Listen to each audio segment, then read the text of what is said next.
Mataas ang sikat ng araw nang dumating si Eliza Montemar o mas kilala bilang Alexa Villarosa sa harap ng gusali ng Valderrama Law and Associates. Isang itim na kotse ang huminto sa driveway at sa pagbukas ng pinto, bumaba ang babaeng matagal nang itinuturing na alamat sa legal circles. Hindi dahil sa pangalan, kundi sa paraan ng kanyang pananalita. Tahimik, matalim, at kailanman hindi nasasagot. Good morning, Attorney Villarosa. Bati ng receptionist na halos nanginginig pa. Nasa loob na po si Judge Valderrama. Inaabangan kayo. Let him wait a bit longer. Malamig niyang sagot habang inaayos ang suot na coat. Waiting humbles powerful men. Ngumiti ang receptionist ng pilit at mabilis siyang sinundan ng tingin. Sa bawat yapak ni Eliza, parang may tunog ng kumpiyansa at banta. Isang kakaibang kombinasyon na kayang magpatigil ng usapan sa paligid. Pagpasok niya sa opisina, naroon si Judge Alfredo Valderrama, dating kaibigan ng kanyang ama. Ngayon kilalang tuta ni Senator Ramon Zulueta. Nakangiti ito pero halata ang pag-iingat. Attorney Villarosa, matagal ko nang naririnig ang pangalan mo. You're quite impressive for someone so young. Flattery doesn't win cases, Judge.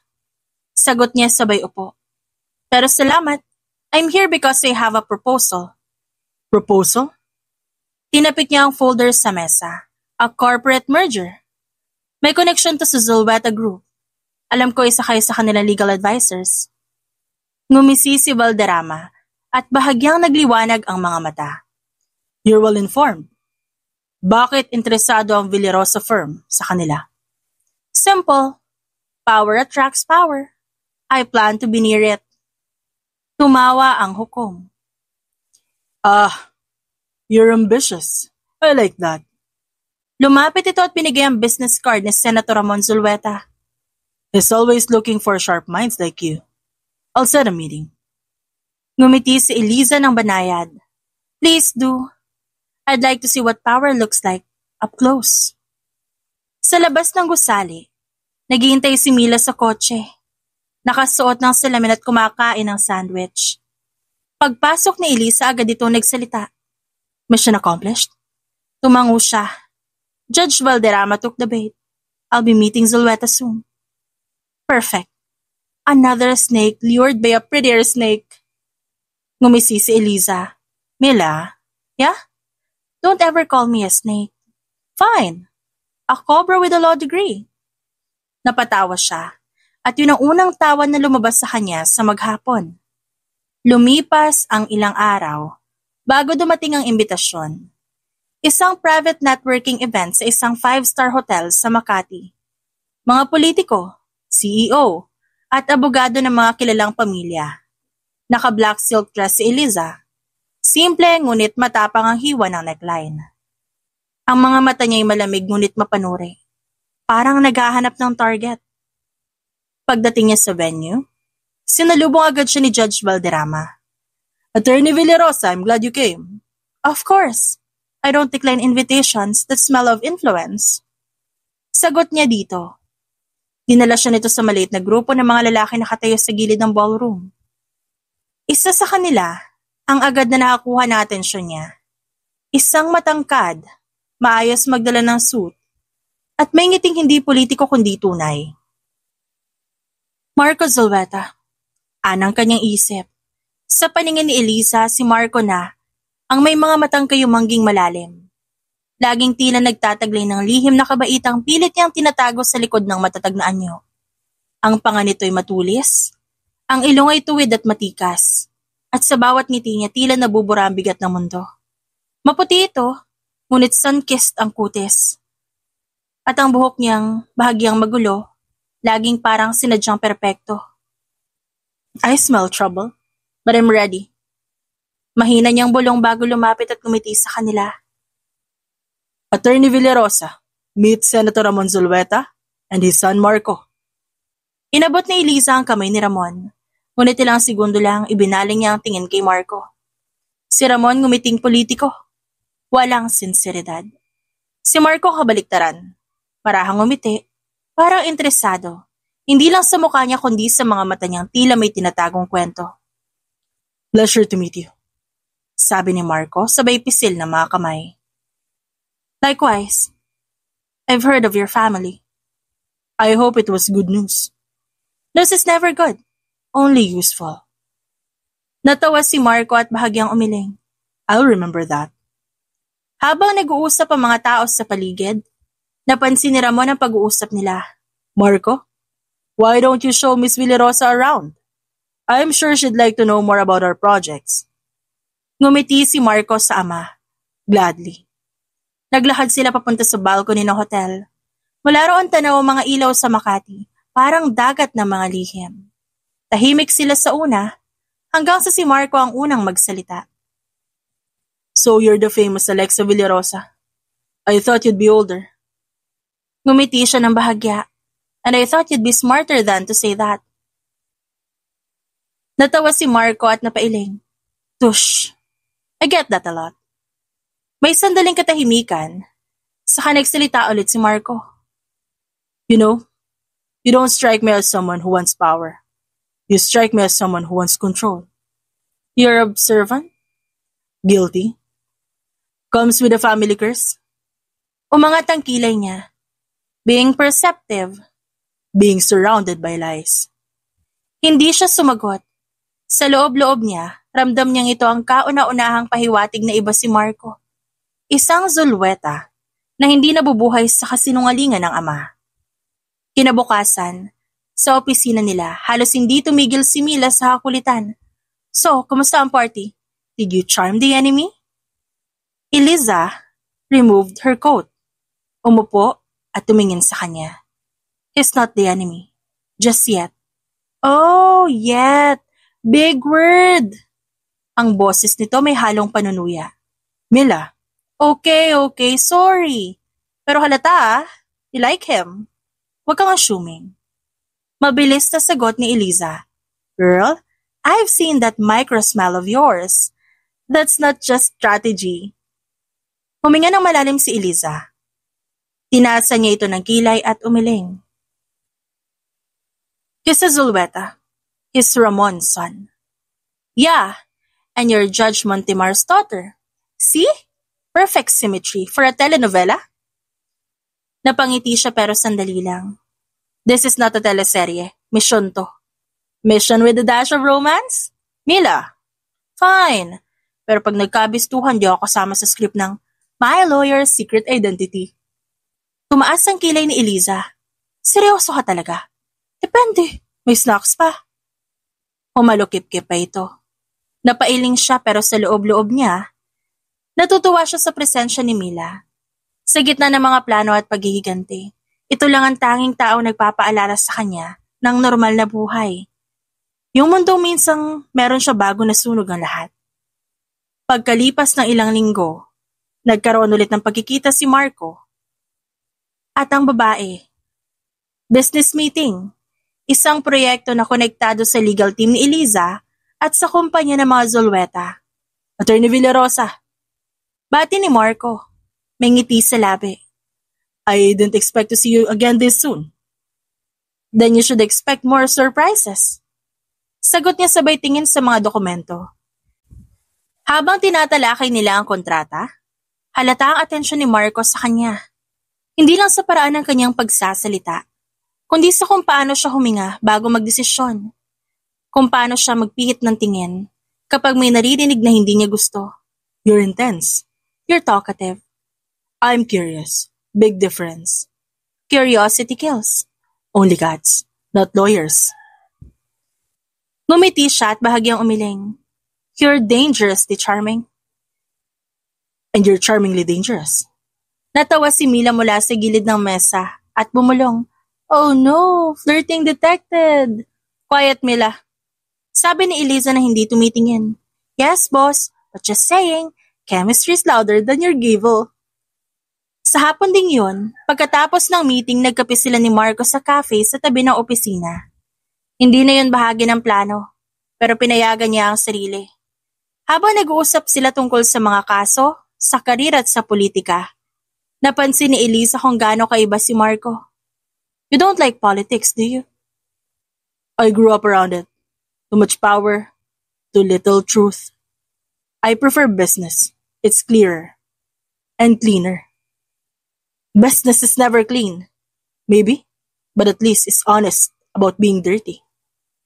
Natigilan siya sa sinabi nito. May bigat ang katotohanan sa tono ni Marco. At sa unang pagkakataon naramdaman niyang hindi lang siya naglalaro. Nagsisimula na rin siyang makaramdam ng kung ano. Sa pag-uwi niya tahimik siya sa sasakyan. Napansin to ni Mila. So, kumusta si Mr. Moral Compass? Too good. Too good to be destroyed? Tanong nito sa kanya. Tumingin siya sa labas ng bintana, sa mga ilaw ng syudad. We'll see. Lumipas ang ilang linggo na tila isang mahabang laro ang pagtatago. Patuloy niyang ginagampanan ng papel ng matalinong abogada na malapit sa mga proyekto ni Senator Ramon Zulueta. Tahimik ngunit epektibo ang mga kilos niya. Bawat papeles ng nilagdaan, bawat kontratang binago, may butil ng laso na dahan-dahang sisira sa pundasyon ng Imperyong Zulueta. Sa likod ng bawat kilos ay si Mila, ang tanging taong nakakaalam ng buong katotohanan. Si Mila ang nag-aayos ng mga dokumento. Gumagawa ng peking trail at nagbibigay ng mga update sa mga lihim na nasasagasaan nila. Isang gabi sa opisina, habang nakayuko si Eliza sa mga dokumento, dumating si Mila na may dalang tasa ng kape. Break time, Attorney Montemar. Sabi ni Mila, sabay abot ng tasa. Matulog ka din, kailangan mong magpahinga. Hindi ako papayag na maging robot ka.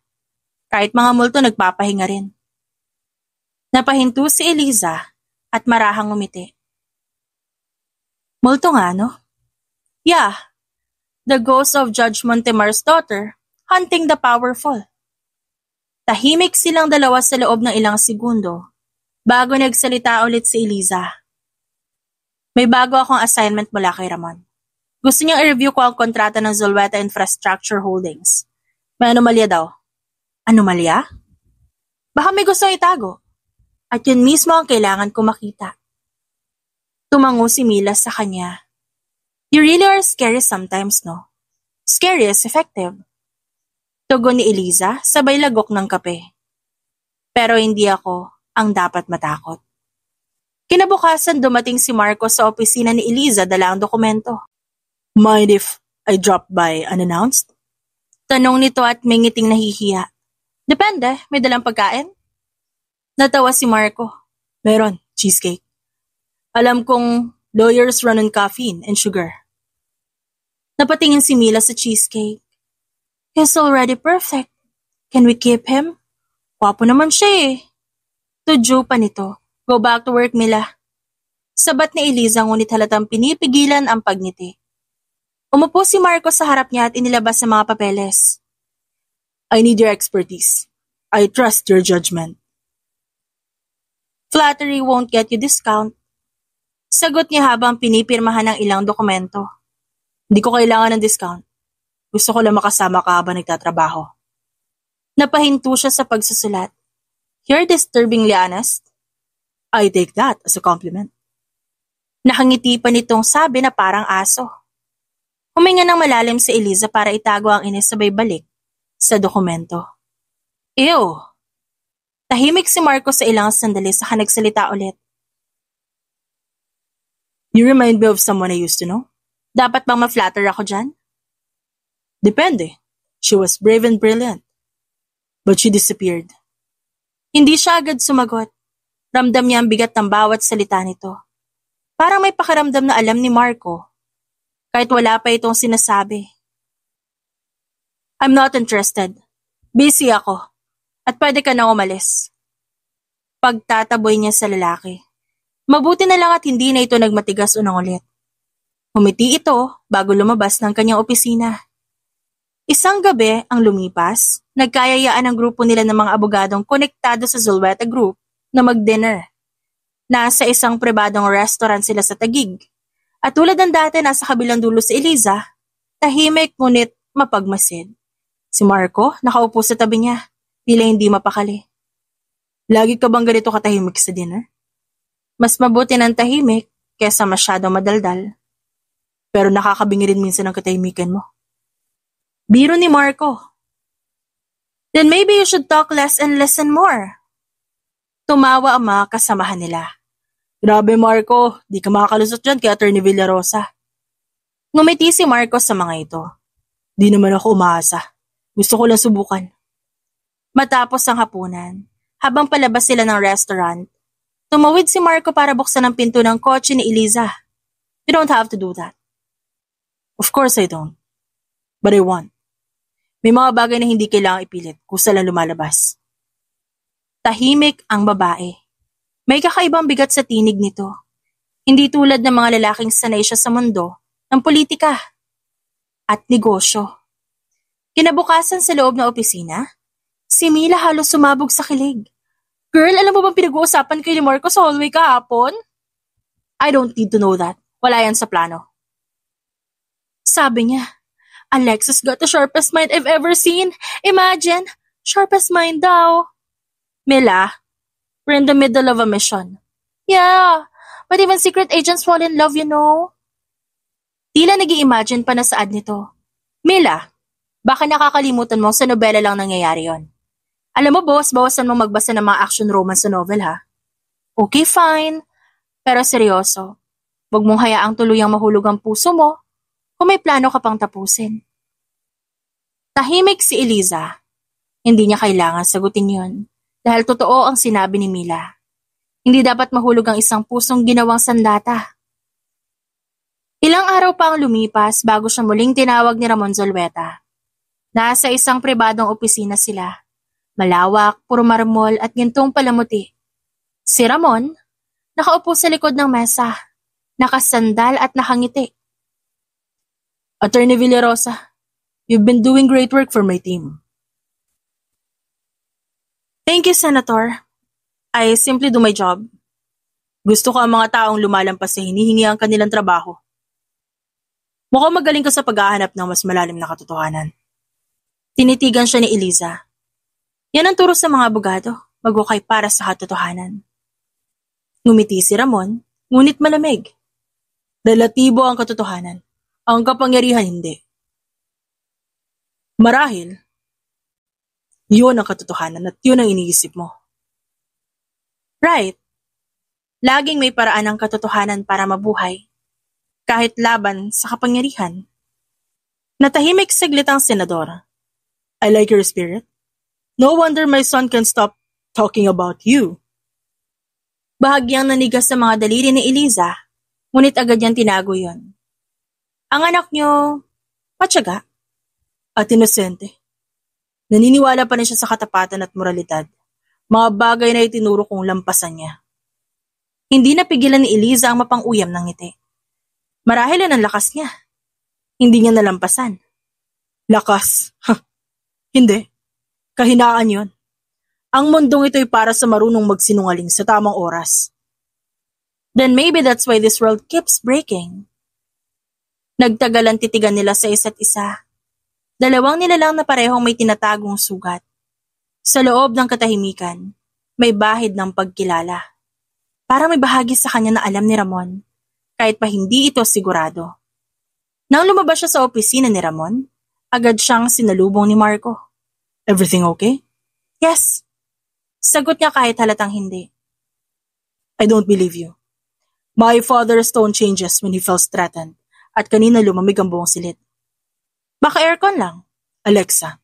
Marco, wag mo nang pagtuunan. Let's just work. Ngunit bago pa siya lumayo, hinawakan ni Marco ang braso niya. Hindi ko alam kung anong pinagdadaanan mo. Pero gusto ko lang malaman mo kung kailangan mo ng kakampi. Napatingin si Eliza sa kamay nitong nakahawak sa kanya. Hindi siya sanay sa ganong klaseng kabaitan. Marco, minsan mas ligtas ang tahimik na laban. Hindi lahat ng digmaan kailangan ipaalam. Ngumiti ito ng tipid. Then I'll wait until you're ready to let me in. Binitiwan siya ni Marco at naglakad palayo. Habang nakatayo si Eliza, ramdam niya ang tibok ng puso niya. Mabilis, hindi dahil sa takot, kundi dahil sa isang damdaming pilit niyang pinipigilan. Sa gabing yon sa kondo niya, Tahimik siya nakaupo sa harap ng salamin. Tinanggal niya ang hikaw, inalis ang make-up, tiningnan ang mukha sa salamin. Wala na ang Alexa Villarosa. Sa refleksyon, bumalik ang malamig na titig ni Eliza Montemar. Lumabas si Mila mula sa kusina. May hawak na wine glass para sa kanya. Para sa babaeng nagpabalik mula sa hukay? Sabi nito, sabay abot ng alak. Hindi pa tapos ang laban. Pero lumalalim na rin ang sugat. Di mo kayang labanan lahat, lalo na kung puso mo ang kalaban mo. Tumingin si Eliza sa bintana, sa mga ilaw ng syudad. Hindi ako bumalik para magmahal, Mila. Pero minsan, ang puso, kahit binuhay mo lang para magiganti, natututong tumibok ulit. Walang sumunod na salita. Tanging ang ilaw ng syudad, ang success sa muling pagkakabuhay ng dalawang magkaibang katauhan. Si Alexa, ang malamig na abogada, at si Eliza, ang anak ng judge na naghihigante. Samantala, sa bahay ng mga Zulweta magkausap si Ramon at Marco. Mainit ang usapan ng mga ito. Dad, why are you investigating Alexa Villarosa? It's called precaution. Malamig na sagot ni Ramon. She's a good person. Wala siyang ginagawang masama. That's what makes her dangerous. The good ones always are. Tumayo si Marco at galit itong humarap sa ama. You're paranoid. You see enemies everywhere. At least, I'm still alive because of it. You think you know her? You don't even know her name. Nanlaki ang mata ni Marco. Ano ibig mo sabihin? Let's just say some ghosts don't stay buried. Sa kabilang dulo ng syudad, nakatayo si Eliza sa balkonahe ng kanyang kondo. Hawak ang baso ng alak. Naramdaman niyang papalapit na ang katotohanan. At sa unang pagkakataon, hindi niya alam kung mas natatakot siya sa pagbagsak ni Ramon o sa katotohanan kailangan niyang saktan ng tanging taong naging totoo sa kanya. Tahimik siyang bumulong sa sarili. Hindi na ako si Eliza Montemar. Pero hindi ko na rin kayang maging si Alexa Villarosa habang siya ang dahilan ng ngiti ko. Ang hangin ay malamig at sa ilalim ng mga bituin, tumulo ang unang luha na hindi bahagi ng kanyang plano. Madilim ang langit nang dumating si Eliza sa kanyang kondo. Tumahimik ang paligid pero sa loob ng dibdib niya, tila may bagyong unti-unting lumalakas. Kanina lang, dumating si Mila. Hawak ang isang lumang kahon na tila kay tagal nang nakatago. Yan na yon. Galing sa lumang storage ng korte sa Batangas. Montemar ang nakasulat sa likod. Kumapit si Eliza sa kahon. Marahan itong binuksan. Amoy alikabok, amoy nakaraan. Sa loob may mga lumang dokumento, case notes ng kanyang ama, mga affidavit, at isang maliit na digital recorder. Nanginginig ang daliri niyang pinindot ang play button. At doon narinig niya ang boses na akala niya'y matagal nang nawala. Senator, hindi ko kayang pirmahan yan. Wala sa prinsipyo ko ang ganitong kasunduan. Alfred, isipin mo pamilya mo. Ayaw ko may mangyaring di maganda. Kung pananakot yan, hindi ako matitinag. Kung ganon, I'm sorry, Judge Alfred Montemar. Hindi mo na ako binigyan ng choice. Sunod ay maikling katahimikan sa kaisang kalabog. At tuluyang natigil ang recording. Tumulo ang luha ni Eliza. Ngunit walang kalabit ng kahinaan. Hindi aksidente. Pinatay siya. Ang naalala ko is driving his car but no, patay na sila ni Mama. Isinakay sila sa kotse at sinadya ibangga ang sasakyan sa poste para magmukha aksidente. Tahimik lang si Mila na nakatingin sa kanya. What the hell? E di anong gagawin mo niyan? Tumingin si Eliza sa recorder. Gagamitin ko to. Hindi na siya makakatakas. Kinabukasan, nasa isang public forum si Senator Ramon Zulweta. Transparency and governance. Yun ang tema at napuno ito ng media, mga abogado at mga opisyal. Isa si Eliza sa mga panelists. Nasa entablado rin si Marco, nakaupo sa tabi ng ama. Nang siya'y tawagin, mahinahon siyang tumayo. Dala mga dokumento at recorder sa loob ng folder. Tahimik ang buong bulwagan nang magsimula siyang magsalita. Magandang araw po sa lahat. Ako po si Attorney Alexa Villarosa, or should I say, tumingin siya sa direksyon ni Ramon. Ako si Eliza Montemar, ang anak ni Judge Alfred Montemar. Ang judge na naaksidente matapos tumangging takpan ng kasong kinasangkutan ni Senator Ramon Zulueta. Remember me, Senator? Ang dalagitang muntik mo na ring patayin? Tumayo si Ramon at halatang nagulat. Anong kalokohan to? Eliza was dead. Hindi kalokohan yan, Senator. This is justice. And Eliza is still alive. At panahon na para pakinggan muli ang boses ng mga pinatahimik mo. Kinuha niya ang recorder, pinindot ang play. Muling umalingaw-ngaw ang boses ni Judge Montemar pati ang boses ni Ramon. Tahimik ang buong silid. Ang bawat salita'y tila martilyong bumabasag sa katahimikan ng kapangyarihan. Pagkatapos ng recording, hindi agad nakapagsalita si Ramon. Si Marco na unang tumayo. Totoo ba to, Dad? Hindi mo naintindihan, Marco. Totoo ba o hindi?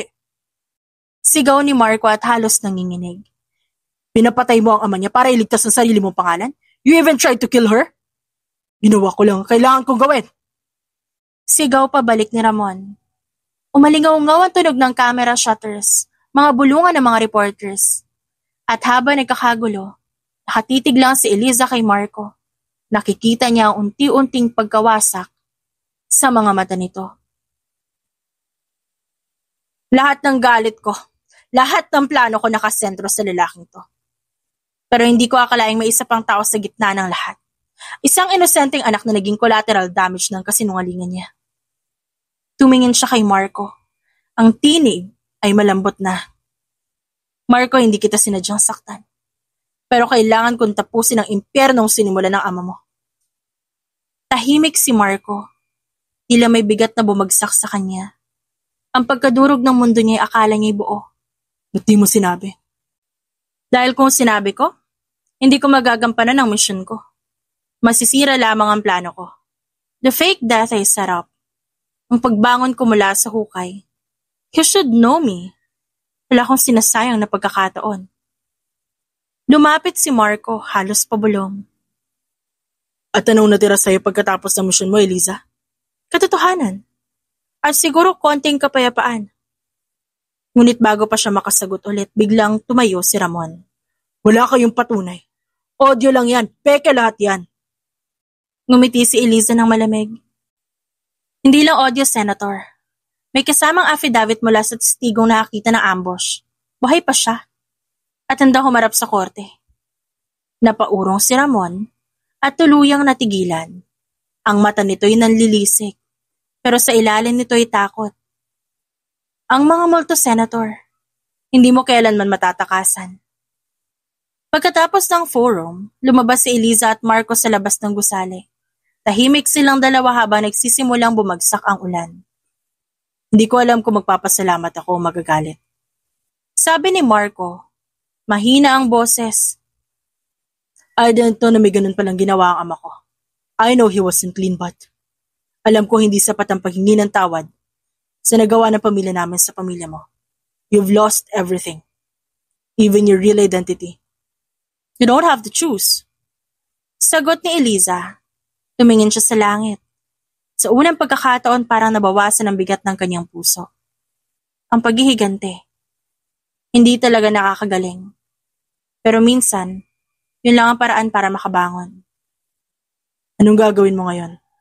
Siguro magpapahinga. Sa wakas. Tahimik. Tanging patak ng ulan ang maririnig. Pagkatapos ng marahang pagkakataong yun, tumingin si Marco sa kanya. Di ko alam kung kaya kong kalimutan to, Eliza. Pero alam ko hindi rin kita kayang kamuhian. That's enough. Naglakad siya palayo, habang si Marco, na natiling nakatayo sa ilalim ng ulan. Anak ng isang makasalanang ama, at minahal ang babaeng bumangon mula sa libingan ng kanyang ama. At sa bawat takbang ni Eliza, unti-unting nabubura ang bigat ng nakaraan. Hindi niya alam kung saan siya tutungo, pero alam niyang sa wakas, siya na ulit ang may hawak ng sarili niyang kapalaran. Makulimlim ang umaga nang dumating si Eliza sa korte. Sa labas, nagkalat ang media. Bawat lenta ng kamera ay nakatutok sa kanya. Ngayon hindi siya si Alexa Villarosa. Siya si Eliza Montemar, anak ng judge na pinatay dahil sa katotohanan. Tahimik siyang naglakad papasok ng gusali. Si Mila tulad ng dati, nasa tabi niya dala ang dokumentong magsisilbing sandata sa huling laban. "Ready ka na?" tanong ni Mila. Halatang kabado pero matatag. Tumango si Eliza. "Matagal na akong handa. Ngayon lang darating ang pagkakataon." Sa loob ng courtroom, puno ng mga taong sabik sa resulta, mga senador, abogado, reporters at ilang pamilya ng mga biktimang dati ring nadawit sa katiwaliang pinamumunuan ni Ramon Zulueta. Nasa kabilang panig ang dating makapangyarihang senador. Maputla, pagod, ngunit nananatiling matigas ang panga. Sa tabi niya ang kanyang abogado. Sa likod si Marco. Tahimik, ngunit ramdam ang bigat ng sitwasyon. Tumayo si Eliza dala ang folder ng ebidensya. "Your Honor, the prosecution wishes to present new evidence. A recording taken from the late Judge Alfred Montemar, detailing his final conversation with the accused." Tahimik ang buong korte. Pinindot ni Eliza ang play button ng recorder. Muling umalingaw-ngaw ang boses ng kanyang ama. Malinaw, matatag at puno ng prinsipyo. Kasunod noon ay nagsalita si Ramon. Malamig, mapanlinlang at walang bahid ng konsensya. 16 na taon na ang nakalipas. Ngunit sariwa pa rin kay Eliza ang bawat sigaw, bawat putok, bawat huling sandali ng gabing yon. Wala siya sa mansyon na mangyari ang lahat. Nasa law firm siya ng ama upang ihanda ang mga dokumentong magbubunyag sa katiwalian ni Ramon Zulueta. Mga lumang files na ngayon tinatago niya sa ilalim ng ibang pangalan. Doon niya narinig ang huling usapan ng kanyang ama at ni Ramon. Isang pag-uusap na noon, hindi niya lubos maintindihan, ngunit ngayon malinaw na malinaw sa kanya. Kinabukasan nakarating sa kanya ang balita. Ang kotse ng kanyang amay sumalpok umano sa poste, sabay ang kanyang ina, na noon inihatid lamang ang asawa. Walang nakaligtas, aksidente raw sabi ng mga balita. Pero alam ni Eliza hindi yun aksidente. Isang maingat na orchestrated killing yon. Isinulat ng kamay ni Ramon Zulueta. 2 araw matapos ang libing, pinilit siyang paalisin ng mga tauhan ng kanyang tiyuhin. "Para sa kaligtasan mo," sabi ng mga ito. Ngunit hindi na siya umabot sa paliparan. Sa gitna ng daan, inatake ang kanilang convoy. Bala, sigawan, usok. Sa isang iglap, tumilapon ang kanilang sasakyan sa gilid ng kalsada. Patay ang kanyang driver. Ang yaya na nagpalaki sa kanya, ang bodyguard na nagprotekta sa kanila mula pagkabata, at ang abogado ng pamilya Montemar. Siya lang ang nakaligtas. Duguan, nanginginig ngunit buhay. Doon nagsimula ang lahat. Ang desisyon niyang magtago. Magbagong anyo at muling ipanganak bilang si Alexa Villarosa. Isang abogadang gagamitin ng batas hindi lamang para sa katarungan, kundi para na rin sa paghihigante. "Lahat ng ginagawa mo para to sa kanya," sabi ni Mila noon. Hindi lang sa kanya, kundi para sa lahat ng nilamon ng kasinungalingan. "Your Honor, we have corroborating evidence, an affidavit from Mr. Antonio Lirio, the former driver of Senator Zulueta, who personally witnessed the stage accident."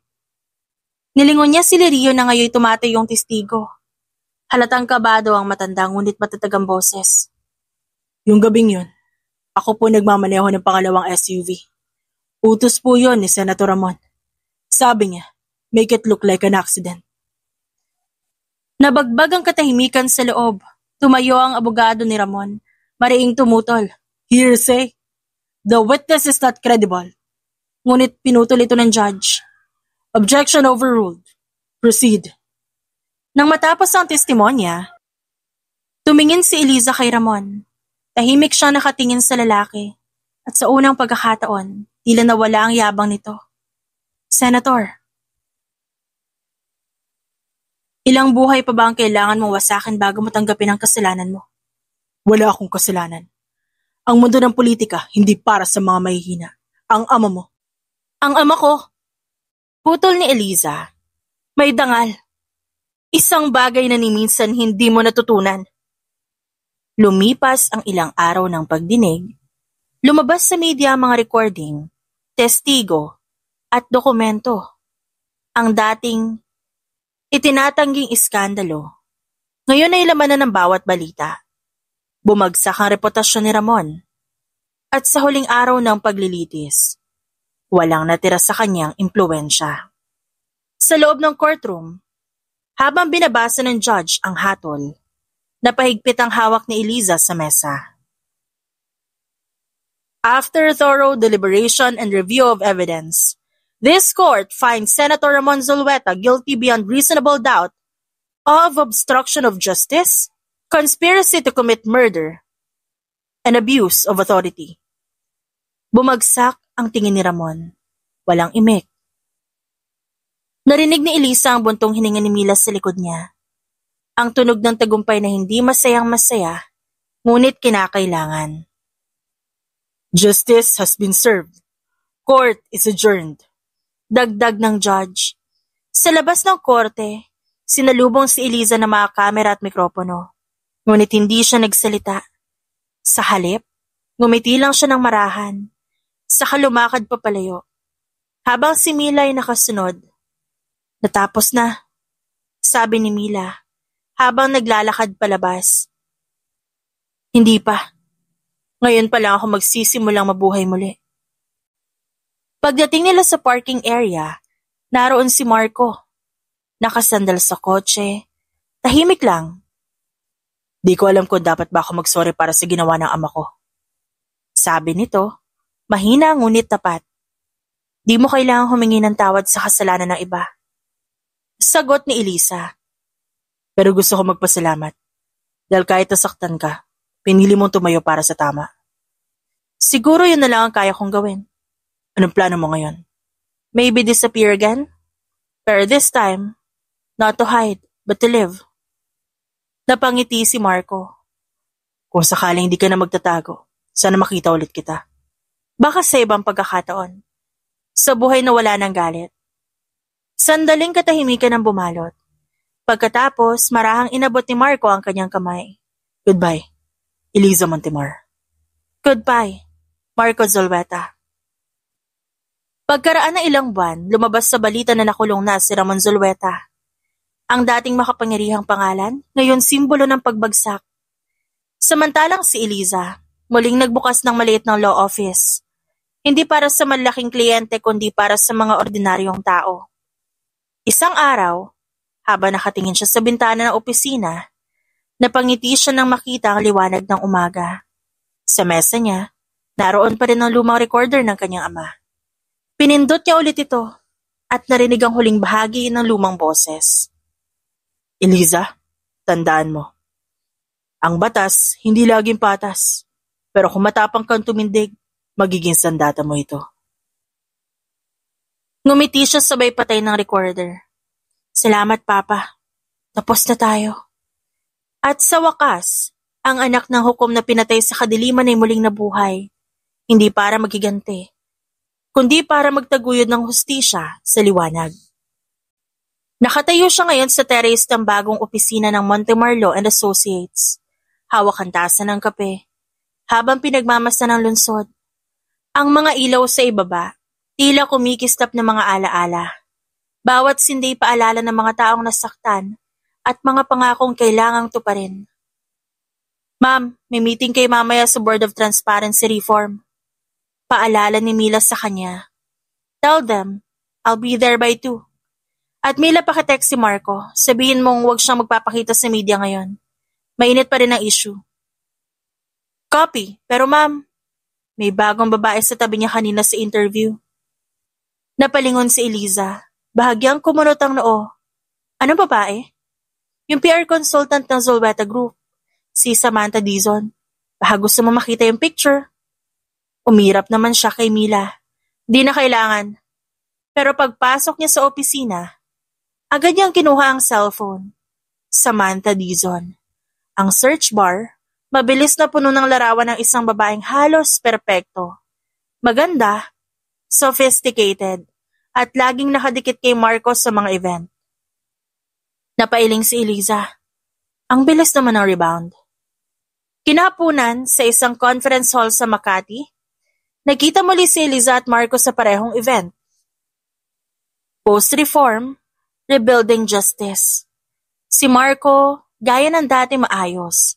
May ngiti, pero halatang pilit. Sa tabi niya naroon nga si Samantha. Nakadikit sa braso. Parang hindi marunong lumayo. Paglapit ni Eliza, agad napansin ni Samantha ang matalim ngunit kalmado. Attorney Villarosa. Or should I say Montemar na pala ulit. Bati ni Samantha at may ngiting nakakainsulto. Ngumiti si Eliza ng banayad. Depende kung sino nagtatanong. Pero sa mga ahas, Villarosa na lang. Natahimik si Samantha sa sagot. Si Marco napakapit sa sentido. Ladies please, public event to. Si Eliza ngumiti ulit. Mabait pero may tama. Oo nga Marco, public. Pero mukhang may private attachment ka na yata ngayon. Professional lang kami ni Sam. Sure. Tugon ni Eliza, sabay tingin kay Samantha. Magaling ka siguro magtrabaho closely. Bago pa tuluyang mag-init ang eksena, tumunog ang tawag ni Mila sa cellphone ni Eliza. Ma'am, urgent. May nagpadala ng anonymous letter sa opisina. May nakalagay na sulat na hindi mo alam kung sino susunod. Natigilan si Eliza. Okay, lock the office. I'll be there soon. Bago umalis, tumingin siya kay Marco. We'll talk later. Ngunit bago siya makalayo, sumabat si Samantha. Take care, Attorney Montemar. Dangerous world out there. Don't worry, marunong ako lumaban. Hindi tulad ng iba, puro daldal lang. Ginawaran niya ito ng malokong ngiti. Umalis siya na parang hangin. Walang lingon pero naiwan ng tensyon sa pagitan ng tatlo. Kinagabihan, habang naglalakad si Eliza papasok ng kondo, napansin niyang may kakaibang tahimik sa paligid. Walang gwardya, walang tao. Pagpasok niya, may sulat na nakadikit sa pinto. Simpleng papel, may 3 salita. You should have stayed dead. Nanlamig siya doon. Pinunit niya ang papel at itinapon sa basurahan. Pero ang mga salita parang nakaukit sa isip niya. Tinawagan niya agad si Mila. I want security doubled. Walang lalabas sa papasok na hindi kilala. Intindihin mo na lang to bilang precaution. Nagets ko, ma'am. Pero please magpahinga ka muna, hindi ka robot. Hindi ako robot, Mila. Isa lang akong taong ayaw mamatay ulit. Pagkatapos ibaba ang tawag, lumapit siya sa bintana. Sa kalsada sa ibaba, may isang itim na sasakyan na tila nakaparada ng matagal. Kung gusto niyong bumalik, bumalik kayo ng harapan. Mahina niyang sabi habang nagngingit-ngit. Hindi ako natatakot. Pero sa loob niya, alam niyang nagsisimula na ulit ang laro. At ngayon, hindi lang si Ramon ang kalaban. Ang parehong sistema pa rin. Kinabukasan sa isang coffee shop malapit sa Taguig, nagtagpo ulit sina Eliza at Marco. Sa wakas matapos ang ilang linggong hindi pagkakaunawaan. Tahimik muna silang dalawa. Si Marco ang una nagsalita. Alexa. Eliza na, hindi ko na kailangan ng mask ngayon. Tumango naman ito. Fine. Eliza, alam ko marami akong hindi ginawa noon. Hindi kita pinrotektahan. Hindi mo naman kailangan gawin yon. Mission ko yon, hindi mo obligasyon. But you lied to me. Ginamit mo ko. Ginamit ko ang pangalan mo, oo. Pero hindi ko ginamit ang puso mo. Hindi ko kayang dayain yon. At hindi ko kasalanan kung may nararamdaman ka para sa akin. Bakit ikaw ba wala? Sandali silang natahimik. Hanggang sa dumating si Samantha. Nakangiti, dala ang 2 kape. O narito ka pala, Marco. I didn't know you were meeting her. Eliza. Hindi her. Eliza Montemar. Right. The famous undead lawyer. You really made headlines. At least ako nabuhay ulit. Yung iba hanggang publicity lang ang buhay. Sagot ni Eliza na walang takot. Halos matawa ang mga tao sa paligid. Si Marco halos malaglag ang ulo sa hiya. Ladies please, this is not a boxing ring. Don't worry Marco, hindi ako lalaban sa kanya. Si Samantha naman nakataas ang kilay. Good, dahil sigurado matatalo ka. Hindi ako natatalo, Samantha. Pinipili ko lang yung kailangan kong kalabanin. At sa tingin ko naman, Hindi ka threat sa akin. Ilang araw matapos ang insidenteng yun sa coffee shop, kumalat sa mga business column ang balita tungkol sa new power couple sa legal consultancy industry. Si Marco at ang PR strategist na si Samantha Dizon. Hindi malinaw kung totoo o gawa-gawa lang ng media. Pero malinaw kay Eliza ang isa. Pinaglalaroan siya ng kapalaran. Nakaupo siya ngayon sa loob ng law firm. Nakasandal sa swivel chair habang binabasa ang headline sa tablet. Zulweta Dizon Partnership. A spark beyond business? Napailing siya sabay inabot ang tasa ng kape mula kay Mila. Pakiklaro nga, Mila. Spark daw? Spark ng kuryente o spark ng kabaliwan? Baka spark ng chismis, ma'am.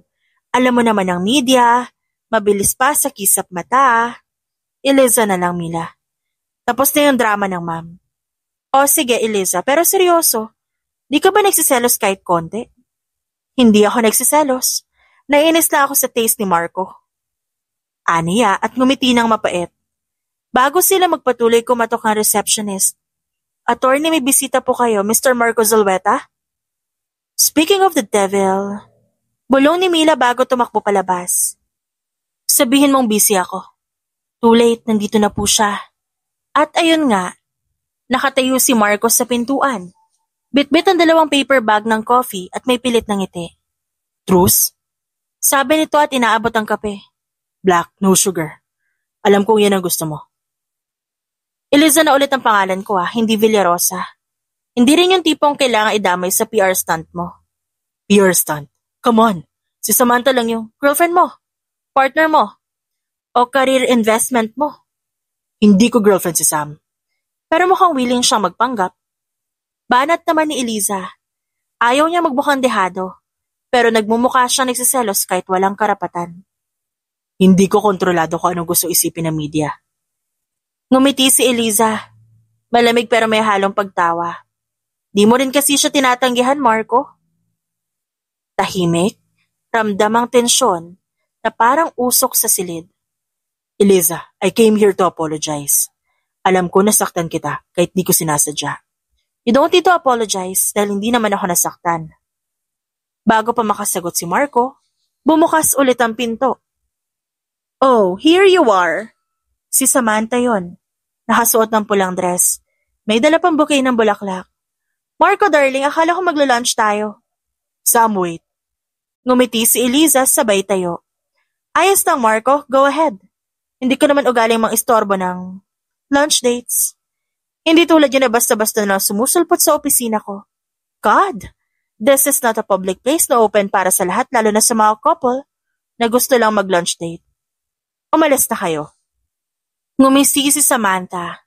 You're welcome to join if you don't mind being the third wheel. Third wheel? Oh honey, I invented that position. Okay, tama na to, Sam. Let's go. Eliza, I will call you later. Ngumiti lang si Eliza pero sa loob-loob niya kumukulo ang kanyang dugo. Hindi dahil kay Samantha, kundi dahil hindi pa rin siya sigurado kung saan siya nakatayo kay Marco. Pag-alis ng dalawa, tumingin siya sa bintana. Sa baba, nakita niya si Samantha, nakahawak sa braso ni Marco, nakangiti habang papasok sa kotse. What are you doing, Marco? Tanong niya sa isip. Are you really moving on? Or are you trying to forget me? O baka naman ginagantihan mo ko dahil sa ginawa kong pagpapakulong sa ama mo.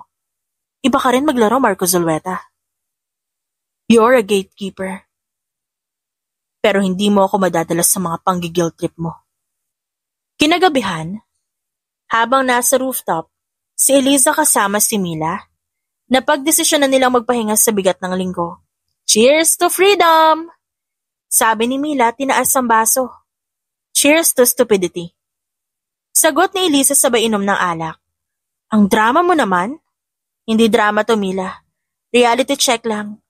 Akala ko pag nawala si Ramon tapos na lahat. Pero bakit parang mas mahirap ngayon? Like kasi love life na kalaban mo ngayon hindi kriminal. Sa bagay, at least kay Ramon malinaw na masama siya. Kay Marco ewan, baka katulad din siya ng ama niya. Ano ba naman at mag-ama sila? Ang saging, hindi naman namumunga ng mangga. Baka kailangan mo lang umamin sa nararamdaman mo, Hindi ako aamin sa lalaki na may kabit na PR consultant. Kabit agad? Ay naku, affected ka nga no, sabi na eh. Alam mo, ikaw lang siguro yung babaeng mas pinili pang harapin ang mga korap kaysa sa feelings niya. Bago pa siya makasagot, narinig nila ang ringtone ng cellphone ni Eliza. Unknown number. Sinagot niya, "Hello?" Isang lalaking boses, mababa at malamig. You think it's over, Montemar? Ramon may be gone, but you're next. Bago pa siya makapagsalita na putol ang tawag. Napatingin si Mila at halatang nagulat. Sino yun, Eliza? Sino yun? Baka may natira pa sa mga multo ni Ramon. Kinabukasan dumating si Marcos sa opisina ni Eliza. May dalang dokumento. May bagong motion na isinampa. Someone's trying to reopen the case. Tingin mo si Samantha may kinalaman? Di ko alam. Pero lately may mga pinopost siya online na parang pinapahagingan ako. Classic tactic. Damage control. Gusto niyang sirain ang credibility ko. Pero hindi ako natatakot sa kanya, Marco. Pero kung gusto niya ng laban, ibibigay ko yun. Just don't do anything reckless, okay? You've done enough. Kung natatakot ka sa scandal, don't be. I survived that itself, Marco. Gossip is child's play. O baka naman ikaw may pakana ng mga threats na to. I shouldn't have trusted you. Why would I? Wala akong galit sa'yo. Really? I really don't know who you are, Marco Zulueta. Baka katulad ka rin ng ama mo. Trying to be him? Trying to lure its prey while she's close? Ganun ba? God, you're still the same. Palaban matigas pero. Pero? Beautifully stubborn. Pero hindi ako nasa likod ng mga banta sa'yo, but I'm willing to help. Wala akong tiwala sa'yo. Galit niyang sigaw sa lalaki. You don't have to.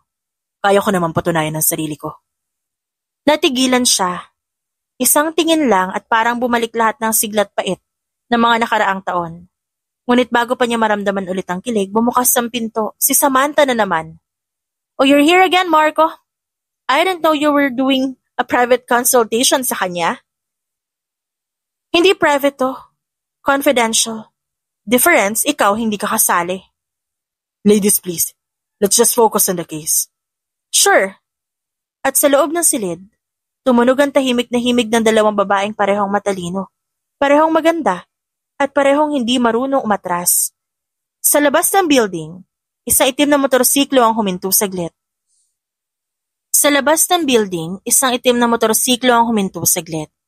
Ang lalaki nakasakay, naka-helmet at leather jacket. Naglabas ng cellphone at tinignan ng larawan ni Eliza. Target confirmed. Hindi pa alam ni Eliza, pero ang laban niya hindi pa tapos. Nang sumapit ang sunod na gabi, tahimik siyang nagmamaneho pa uwi galing sa late client meeting. Mahina ang ilaw sa kalsada at ang ulan nag-umpisa ng tumulo sa windshield, gumuguhit ng mga linya sa salamin. Tahimik ang paligid, masyadong tahimik. Pinatay niya ang radyo at tumingin sa rearview mirror. Walang ibang sasakyan, ngunit lumiko siya sa madilim na bahagi ng kalsada. Sumulpot mula sa likuran ng isang itim na motorsiklo. Mabilis, mapanganib. Hindi pa man siya nakakahinga, narinig niya ang mahinang tunog, isang putok. Napasigaw siya nang maramdaman ng pagtagilid ng sasakyan. Tinamaan ang gulong. Hinila niya ang manibela, pinilit kontrol ang kotse, habang bumabaybay sa gilid ng highway. Naghalo-halo ang ulan, luha, sa kanyang muka. Habang mabilis na nag-aalab ang adrenaline sa katawan niya. Not again! Not again! Sigaw niya. Naramdaman niyang bumangga ang kotse sa guardrail. Umusok ang makina at sa loob na ilang segundo lahat nagdilim. Sa kabilang bahagi ng kalsada, isang SUV ang huminto. Bumukas ang pinto at lumabas si Marco, basang-basa ng ulan. Eliza! Sigaw niya habang tumatakbo papunta sa nabanggang sasakyan. Nakita niyang naglalagablab na ang hood ng kotse. Walang pagdadalawang isip niyang binasag ang bintana gamit ang siko. Saka binuksan ang pinto. Nakahandusay si Eliza, duguan ng noo at balikat. Eliza, hey, stay with me. Nilagay niya ang kamay sa leeg nito.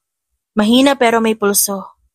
Agad niya itong binuhat, isinakay sa SUV at pinaandar ang sasakyan ng mabilis habang patuloy ang malakas na ulan. Habang nagmamaneho, pilit niyang pinigilan ang pag-angat ng kaba sa dibdib. Don't you dare die on me again. I already lost you once. I won't lose you twice. Pagdating sa ospital, sinalubong siya ng nurse at doktor. Inilagay si Eliza sa emergency room habang nananatili si Marco sa labas, basang-basa at nanginginig. Maya-maya dumating si Mila. Gulat at takot ang muka. Kitang-kita ni Marco ang kaba ng babae. Marco, ano nangyari? Sinundan siya.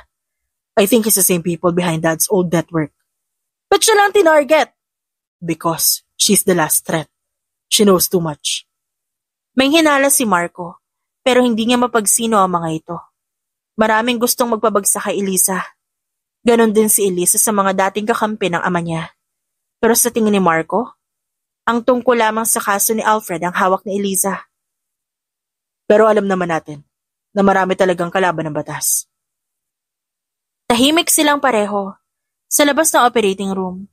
Tanging tunog ng ulan at tahimik na dasal ni Marco ang maririnig. Ilang oras nang lumipas, tumabas ng doktor. Stable na po siya, pero kailangan niya magpahinga. Nakahinga ng maluwag si Marco at halos mabuwal sa pagod. Salamat, Dok. Pumasok siya sa silid kung saan nakahiga kasalukuyan si Eliza. Maputla pa rin to, may bendas sa ulo, pero humihinga na ng maayos. Umupo siya sa tabi ng kama at marahang hinawakan ang kamay nito. Ba't ka ba lagi nalalagay sa panganib? Ba't laging ikaw ang kailangan ko habulin sa gitna ng dilim? Parang narinig siya ni Eliza at bahagyang gumalaw ang daliri nito. Dahan-dahang dumilat ang mga mata niya. Marco, anong ginagawa mo dito? Mahina nitong tanong. Ngumiti si Marco. Pagod pero totoo. Saving your life again. Di ko naman hinihingi. Hindi mo kailangang hilingin. Alam kong kailangan mo. Natawa si Eliza ng mahina. Ayaw mo talagang tumigil, no? Pero paano? Ba't ka nandun ng gabing yan? Alam mo rin bang nangangarib ang buhay ko? It just happened na yun ang daan na ginamit ko at nakita ko ang kotse mo. I don't buy that. Alam ko may alam ka sa lahat ng ito. Matabang nang umiti si Marco. Inaasahan niya nang marinig yon at naiintindihan niya si Eliza kung ba't wala itong tiwala sa kahit na sino man. May suspetsya ako kung sino. Pero kailangan mag-imbestiga. Ako nagagawa na na. Huwag mo nang abalahin ang sarili mo. Pero gusto kong tumulong. Para patunayan ang sarili mo, huwag mo na akong pag-aksayahan ng oras. You have too much on your plate. Ako nang bahala sa sarili ko. Tahimik silang pareho. Sa labas ng bintana huminto na ang ulan. Sa loob ng silid bumigat ang katahimikan. Hindi dahil sa takot, kundi dahil sa damdamin na matagal nang hindi nila sinasabi. Kinabukasan dumating si Samantha sa ospital. Naka-high heels pa rin kahit nasa emergency wing. Marco, I heard what happened. Oh my God, are you okay? Fine. Eliza's safe now. Oh, Eliza. Talagang iniris mo yung buhay mo para sa kanya, ha? Tumayo si Eliza sa kama at bahagyang nakasandal. Kung may gusto kang sabihin, sabihin mo na, Samantha. Ngumiti si Samantha. Mapanlin lang. Just wondering what kind of woman attracts bullets and still manages to steal someone's attention. Eliza Montemar. A woman you'll never be. Natahimik bigla si Samantha. Sam, please, wag dito. Fine. But remember, Marco, people like her bring chaos. And chaos destroys everything it touches. Paglabas si Samantha, ngumisi si Eliza. She's not entirely wrong. Yeah, but chaos made you too. And maybe that's what I fell for. Napalingon si Eliza na seryoso ang mga mata. Marco. Tumahimik ka na lang, okay? Let me take care of you this time. Hindi na siya sumagot. Sa unang pagkakataon, hindi siya lumaban. Hinayaan niyang maramdaman muli ang init ng presensya nito. Hindi bilang kalaban, kundi bilang taong minsan niyang minahal. At marahil, muling mamahalin. Lumipas sa mga araw, habang nagpapagaling si Eliza, naglabas ng pahayag ang NBI. The ambush attempt was linked to remnants of Ramon Zulueta, old security network. Marami pang tanong, pero isa lang ang malinaw, hindi pa tapos ang laban. Ngunit ngayong alam niya may isang taong handang mamatay para sa kanya, naramdaman ni Eliza na may dahilan pa siyang mabuhay. Hindi para maghiganti kundi para muling magmahal. Sa labas ng ospital, dumungaw siya sa bintana habang pinagmamasdan ng papalubog na araw. Maybe this time, I'll fight for something else. At sa likod niya, lumapit si Marco. May dalang kape. For justice? For peace? And maybe for you. Sandaling nakatitig sa kanya si Marco at natigilan sa narinig. Huwag ka nga slowpoke. Inis niyang turan. Why? Alam mo, maski ako naguguluhan sa sarili ko. Gusto ko magalit sa'yo kasi isa kang Zulweta. Gusto ko tayo pagtabuyan, gusto kitang murahin sa lahat ng pinaggagawa mo. I can't trust, I should not trust you. Pero iba ang sinasabi ng punyeta kong puso. Huminto siya at tumitig sa lalaki. I can't help it. And you being with Samantha, God, ba't ba ako nagsiselos kahit wala akong karapatan? Nakakatanga na nakakabobo, alam mo ba yon? Matalino akong tao pero bakit sa'yo feeling ko nagmumukha akong ewan? Ngumiti si Marco. Marahang ibinaba ang 2 tasa ng kape. Bago lumapit pa. Kung yan ay ibig sabihin ng pagiging ewan, sana araw-arawin mo na lang. Umiling si Eliza. Ngunit hindi maitago ang ngiting pilit niyang pinipigilan. Tigilan mo nga ako. Sincere ako dito I know. Pero alam mo Eliza, minsan di mo kailangan ipaliwanag lahat. Kasi ako kahit ilang beses mo ako itaboy naiintindihan ko pa rin. Bakit? Because I was never on your father's side or my father's side. I've always been on yours. Tahimik ang paligid. Tanging tunog ng hangin sa labas at mahinang tikatik ng orasan sa dingding ang maririnig. Napatingin si Eliza sa lalaki. Sa mga matang may halong kabaitan at katigasan. Sa ngiting dati kinaiinisan niya. Ngunit ngayon tila nagbibigay sa kanya ng katahimikan. Marco. Ba't pa ang hirap mong kalimutan? Siguro kasi ayaw mo akong kalimutan? Kapal talaga na mukha mo. Aniya sabay tulak sa dibdib nito. Admit it. You like me better this way. Maybe. Pero wag mong sanaying masyado ka ng sigurado sa akin. Hindi ko kailangan maging sigurado. Basta sigurado na ako, ikaw ang pinipili ko. Sandaling natahimik si Eliza. Sa unang pagkakataon, hindi dahil sa galit o takot, kundi dahil tumibok ang puso niya na matagal niya nang pinipigilan. Ngayon, sa gitna ng amoy ng kape at kulay kahel na dapit hapon, napagtanto niya baka nga sa wakas. Panahon na para ipaglaban niya ang sarili at ang lalaking unti-unting gubigiba ng pader na itinayo niya.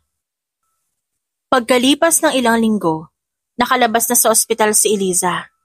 Sa unang pagkakataon, matapos ang mga taong puno ng takot at puot, nakahinga siya ng maluwag at naramdaman ang bigat na dahan-dahang naglalaho mula sa kanyang dibdib. Habang naglalakad sila ni Marco palabas ng ospital, mahigpit ang pagkakahawak nito sa kanyang kamay. Parang natatakot siyang bigla itong ulit mawawala. Hindi mo ako kailangan samahan hanggang bahay. Hindi mo rin kailangan maging matigas palagi. Minsan pwede bang hayaan mong bantayan kita? Baka mapagod ka. Kung ikaw ang dahilan ng pagiging pagod ko? At kung mapapagod man ako, sa'yo lang ako magpapahinga. Kinabukasan, bumalik si Eliza sa law office. Nagulat ang staff niya na makita siya nakangiti. Hindi yung malamig na ngiti ng babaeng naghihigante, kundi isang babaeng natutong muling mabuhay. Good morning, Attorney Villarosa. Montemar. Bati na sekretarya. Eliza na lang. Tapos niya yung pagtatago. Pagdating ng opisina, nadata niya si Mila. May hawak na folder. May final update sa kaso ni Ramon. Closed na permanently. Nakahinga ng maluwag si Eliza at tumango. Finally. Tapos may isa pang balita. Lumabas yung pangalan na nagplano ng ambush. Isa sa mga dating tauhan ni Ramon. Pero binayaran ng bagong politiko. Alam ko na, may natitira pa rin sa lumang sistema. Pero hindi ko na trabaho yon. Sigurado ka? Tanong ni Mila. Sigurado. Sa wakas wala na akong kailangang patunayan. Paglabas ni Mila, tumingin si Eliza sa lumang larawan sa mesa. Ang ama niyang si Judge Alfred Montemar. Nakangiti sa tabi ng mga papeles na hukuman. Natapos na, Papa. Hindi sa galit, kundi sa hustisya. Mahina niyang bulong. Kinahaponan dumating si Marco at may dalang mga bulaklak. Wow! Hindi ka pa yata nagbabago, Mr. Zulueta, ha? Sabi ni Mila, habang nakataas ang kilay. Tinatawag mo pa rin ako Mr. Zulueta? Hindi mo pa naman nililigawan si Attorney Montemar, kaya reserve pa yung Kuya Marco title, no? Then maybe I should start earning it again. Good luck, Chan. Hard mode yan. At may Samantha ka pa. Ano yun, dalawa nililigawan mo? No, we don't do that here. You took it the wrong way. Depensa ni Marco. Ano yun? Sa ganong closeness, di mo pa nililigawan? Hindi mabatid ni Eliza kung matatawa ba siya o maiinis. Sa pangasar ni Mila, nalilisig itong tinignan ng lalaki, nawari bang sinusukat sa tingin, at binabasa ang mukha nito. Ba't ko liligawan? Di naman ako interesado. Paasa kang tao, alam mo ba yon? Kita may gusto sa'yo si Samantha eh. And she knows that I don't like her. I am very vocal. And how sure are you na gusto niya ako? Dahil lagi nakalingki sa akin. Hindi ba? So ano trip niya lang inisin si Eliza? Ibang klase utak na babaeng yan na-judge ko tuloy. Ngumiti lang si Eliza at inaya si Marco na maupo. So what brings you here? Di mo naman ako client. Wala. Namiss lang kita. Ganun lang? Ganun lang. And maybe gusto ko subukang ayusin lahat na nasira sa pagitan natin. Sa ganong punto nagpaalam si Mila para magkaroon sila ng privacy. Tahimik si Eliza, ilang taon na siyang nabubuhay sa pagitan ng galit at misyon. Marco, maraming nangyari. Nasaktan kita, niloko kita. Hindi mo ako niloko. Niligtas mo sarili mo. At kung ako nasa lugar mo, baka ganun din ang ginawa ko. You really never give up, huh? Nope.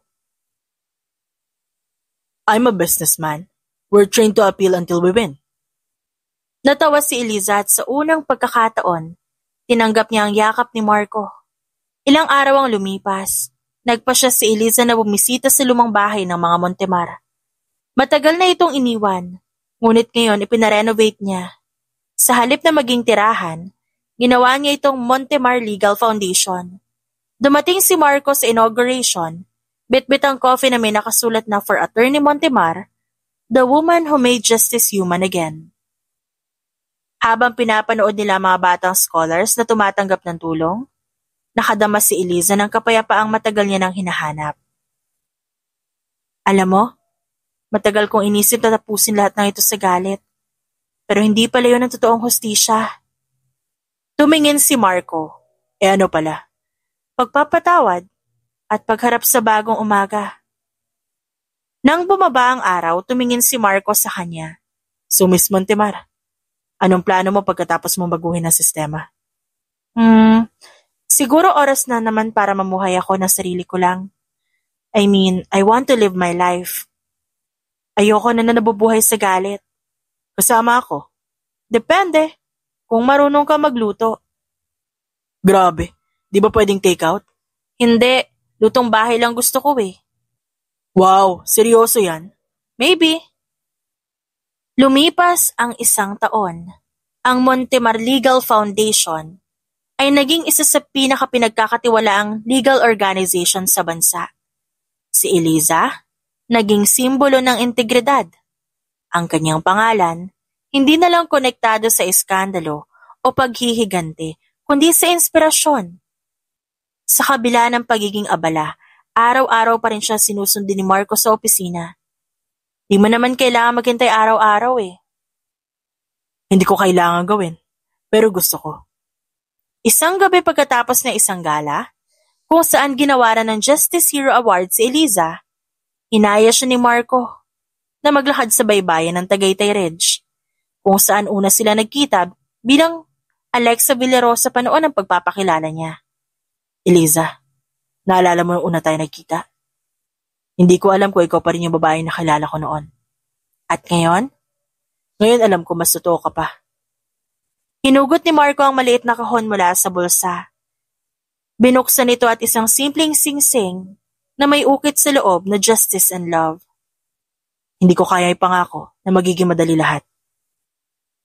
Pero kaya kong ipangako na hindi mo na kailangan lumaban mag-isa ulit. Marco, be my forever Elisa Montemar. No more secrets. No more lies, just us. Ngumiti siya. At sa unang pagkakataon bumigay ang puso niya, lahat ng pader na itinayo niya. Yes. Mahina niyang sagot pero malinaw. Yes, Marco Zulueta. Paglipas ng 6 na buwan ginanap ang kasal sa hardin ng bagong Montemar Foundation. Simple, tahimik, ngunit punong-puno ng pagmamahalan. Si Mila ang maid of honor. Umiiyak habang naglalakad si Elisa sa aisle. Naiyak ako sa wakas kasi happy ending na. OA na sabi ni Mila. Hindi ending to, Mila. Simula pa lang to. Nang lumapit si Eliza kay Marco, kapwa sila nakangiti. Walang ingranding musika, walang flash ng kamera, tanging tahimik na pangako sa isa't isa. I promise to fight beside you. And I promise to live, not just survive. At nang magsanib ang kanilang mga kamay, tumigil sandali ang hangin at parang kinikilala ng mundo ang dalawang pusong minsan ang winasak ng galit. Ngunit ngayon pinagsama ng pag-ibig. Paglipas ng ilang taon, sa loob ng bahay nila sa Tagaytay, naglalaro ang mga batang tumatakbo sa bakuran. Si Eliza, nakaupo sa balkonahe habang hawak ang tasa ng kape. Si Marco naman lumapit at niyakap siya mula sa likod. Justice served, Mrs. Zulueta. Always. But love served better. Sagot ni Eliza. Tumingin sila sa kalangitan. Payapa. Walang banta. Walang galit. At sa katahimikan ng dapit hapon, narinig na lamang nila ang huling bulong ni Eliza. Para kay mama at papa. Para sa hostisya. Para sa pag-ibig. At doon natapos ang kwento ng babaeng minsang bumangon mula sa kamatayan. Hindi bilang multo ng paghihigante, kundi bilang buhay na patunay na kahit sa gitna ng dilim, may liwanag na handang bumalik kapag pinili mong magmahal muli. The End.